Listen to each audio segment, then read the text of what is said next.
সর্ববিদ ভজতি মাম। এরপরে শুরু হবে ভজনা। প্রকৃত ভজনা শুরু হয় কখন? যখন ভগবানকে আমরা জানতে পারি, তখন দেখবেন ভগবানের তেজ তখন আপনার মধ্যে প্রবেশ করবে।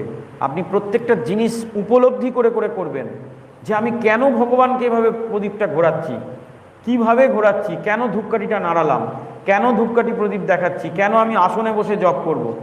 তার মানে কি, তখন সেই জ্ঞান তৈরি হয়ে গেছে। তার আগে যেটা গল্পটা হচ্ছে কি, অজ্ঞানী ভক্ত, সে দেখে দেখে শিখছে, ছোট শিশুর মতন দেখে দেখে শিখছে, অন্যকে দেখছে, শিখছে, জানছে, বুঝছে। কিন্তু সে যদি ওই জায়গায় নিজেকে রেখে দেয় তাহলে তার ডেভেলপমেন্ট হবে না, তার ডিটোরিয়েট হয়ে যেতে পারে, যে কোনো সময় পড়ে যেতে পারে।